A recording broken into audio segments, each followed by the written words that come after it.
This question is for Tahmoh. Yesterday, a few of us were getting together on the topic of Laura Roslin, right or wrong, and talking about how difficult it is to make or even know what ethical, moral decisions are in a time of war, mutual genocide, etc. And the question came up, you know, have the humans lost their humanity? One of the answers bouncing around in the room was, not as long as Helo's alive. I think a lot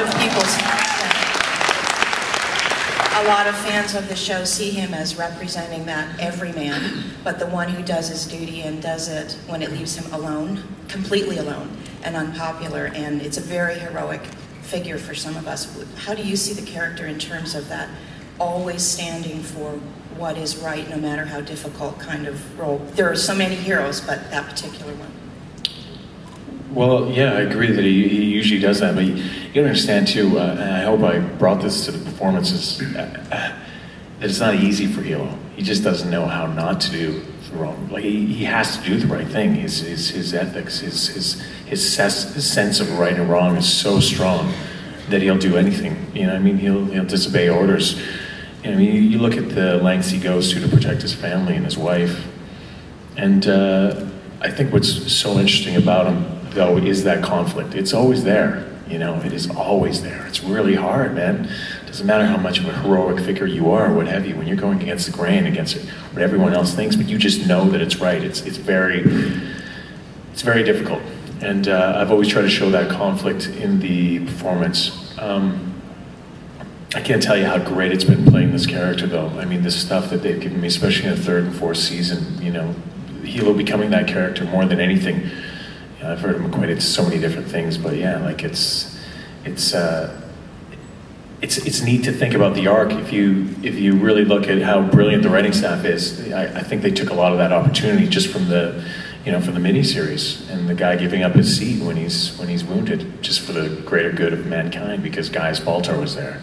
I mean, actually thinking, you know, in the moment, okay, well, here's a brilliant scientist. You know, he's going to do a lot more for what's left of humanity than I will. It's a pretty brave and selfless thing to do. And I think they saw that opportunity, and they finally really started taking advantage of it in the second and third season, and writing for my character. And it's been awesome, man. It's been great. We love that character. We absolutely love it. Yeah, thank you so much. You know what's so funny too is that on the show we all, like, Jamie and I are always taking the shit out of each other. Right, we're constantly taking the piss out of each other. We can't help it, because he's like, yeah, well, you know, we could have done this, and you silent lover, and I'm like, take it easy, little man. You know what's going on. You know I'm doing the right thing. You know I'm doing the right thing. You're just scared I'm going to take over your job, and your daddy loves me more. But, you know, we all get into our characters. I remember Douglas always, you know, silent lover, silent lover. I was getting ripped from the cast a lot too, you know. And then when he became silent, I was like,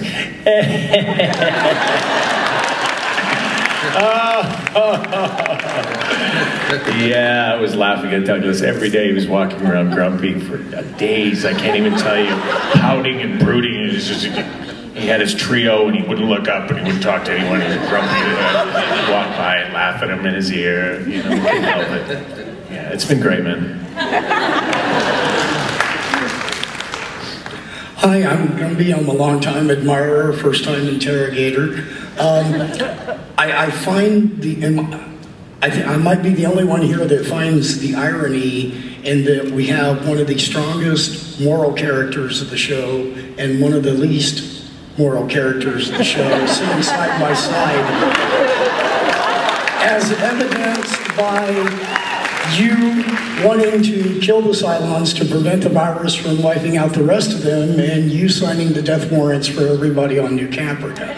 My question to both of you is, in all of your shots, what particular shot did you find to be the most challenging for you? The one that actually caused you to draw into yourself to grasp that one magic moment that you worked so hard for so many years to try and attain?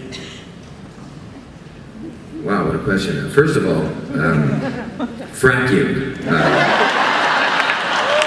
frack you again because I have to tell you that I totally disagree. And obviously, you know, being Zarek, I mean, I'm entitled, okay? I suffered for 25 years in prison for standing up for human rights because they killed my parents, killed my family, killed everybody I ever cared about, broke every law, every constitutional law, and then I end up on the Galactica where they break every law, constitutional law, rig elections, keep me from being what I was elected to. And I can't tell you, talk about morality, it's really interesting that we always look at the guy that's the adversary, the one that's challenging the existing order, and is not the government run by Adama, Roslin, and Baltar. Essentially, it's kind of a conglomerate where they basically control what happens. The council, which is the people, basically all of us representatives of the people, have no power at all. It is not a democracy. So all I can tell you is that yes, you know, Zarek is not a perfect individual. He has walked, you know, side paths, had to, because everybody tried to cut him off everywhere because apparently, what, am I popping? Just the gods are hating what I'm saying here. But, you know, the interesting thing is that I actually get pissed off as Richard Hatch because what I've seen in this show, and I love this about this show, is that this show shows you that the people that we think are the upright good guys break laws, you know, do bad things. And as we saw in Razor, where Cain had to make decisions where people would die in order for many people to live. Decisions where she had to put her humanity aside in order to make a decision like that. It takes a pretty powerful woman, powerful anybody, to do the things that she did. I mean, I hated her, and then I had tremendous respect for her. And I realized that, for me, I've never played Zarek as a bad guy. I always saw him as a moralist, and I saw him as somebody who sees, and from a very pragmatic, honest point of view, what needs to happen. I mean, a man that's been to hell, a man that's been in the abyss, a man that no longer needs to play games about any of that, but has realized that by being honest and an idealist, which is what he was before, he paid a huge price. And now he has to play the chess game like everybody else in politics in order to enact or get anything of value through, you know, this hierarchy, this governmental hierarchy, almost a, you know, what would you call it? Not a democracy, but I think they refer to it as being democracy when people turn their power over to the government becomes a little bit fascist. And fascism will always say, turn your power over to us during a time of like 9/11 and we will protect you.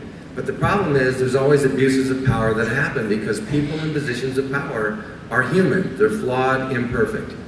So I just think, you know, the Zarek character sometimes keeps people honest by pointing out, you know, the political realities of what really has to happen and what has to be done. And again, he is far from being perfect. He's a damaged guy. He's angry. He's pissed off and has every right to be about government because as we see in this show, everybody is extremely human, extremely flawed, extremely imperfect, and everybody struggles with their demons. And for me, that's a heroic journey for everyone. Everybody in this story is a hero to me, whether they rise or fall.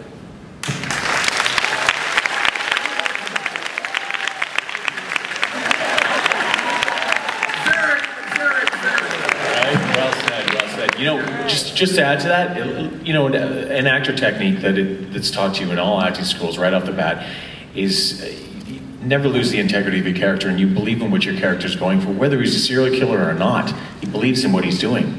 So nobody's inherently evil. You know, Gaius Baltar doesn't believe oftentimes. I mean, you know, he maybe come to it in the latter part of the series, but you know, they don't believe they're doing anything wrong. They believe in what they're doing. So you need to kind of commit to those circumstances as an actor to make it believable too.